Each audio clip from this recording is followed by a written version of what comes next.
C'est la semaine, Perpignan, c'est l'une des villes les plus pauvres de France et un quartier en plein centre-ville est particulièrement touché. C'est le quartier Saint-Jacques où cohabite une communauté gitane et maghrébine. Caroline Philippe, bonjour.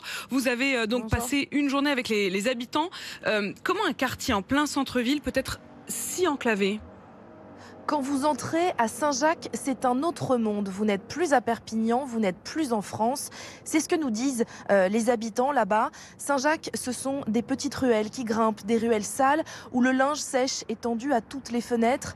Entre les détritus et les chats errants, les enfants jouent au ballon sur les pavés, faute de parc pour s'amuser. Et au-dessus de leur tête, imaginez des pigeons virevolter sans cesse. Sans oublier l'odeur nauséabonde à chaque coin de rue. Saint-Jacques, c'est la misère où les maisons colorées, taguées, tiennent debout grâce à des poutres de bois ou de fer calées contre les murs de la façade. Tout le monde peut entrer ici, vous comme moi, mais les habitants sont sur la réserve. On ne parle pas trop, on reste entre nous, raconte un jeune gitan. Saint-Jacques fonctionne en vase clos. Aziz Sebaoui est commerçant depuis plus de 20 ans dans ce quartier. En Europe, on se bat pour enlever toutes les frontières. Et là, on voit qu'entre le centre-ville de Perpignan et Saint-Jacques, il y a une frontière invisible. On est à la porte du centre-ville. Il n'y a que la rue Émile Zola qui sépare le centre-ville de Cassagne. C'est l'abandon total de ce quartier. Franchement, on est effondré. Et c'est ce qui explique pourquoi ces habitants sont sur la défensive. C'est ce sentiment d'oubli, de délaissement par l'État. Ils n'ont plus confiance en personne, ni dans la classe politique, ni dans les médias. Après plusieurs heures d'échanges, parfois houleux, nous avons réussi avec Mao Becker-Granier à nous intégrer petit à petit. 3 habitants nous ont confié leurs difficultés. Ici, les parcours scolaires sont fragiles et les chances d'avoir un travail sont très minces. Moi j'ai 28 ans, j'ai un bac plus 2 et je suis au chômage. Et ici on ne trouve pas de travail. Ils nous ont tout détruit le quartier, voilà, et ils nous ont laissé nous ici poser comme des pions.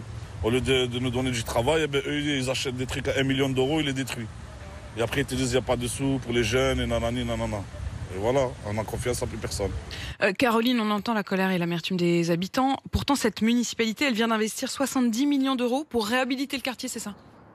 Oui, un immeuble symbolique, car il concentrait le trafic de drogue dans le quartier, a été détruit le mois dernier pour laisser place, normalement dans quelques mois, à des logements neufs et à un parc de jeux.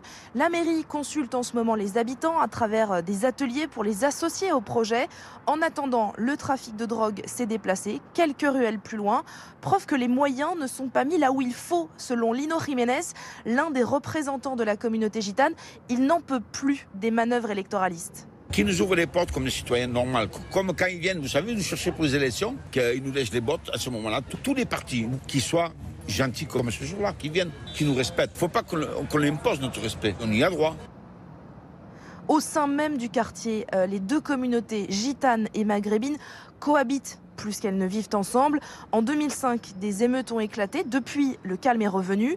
Mais des tensions persistent, notamment sur fond de trafic de drogue. Cet été, un jeune est décédé. La mairie, emmenée par Louis Alliot, avait alors demandé des effectifs de policiers supplémentaires au ministre de l'Intérieur, Gérald Darmanin.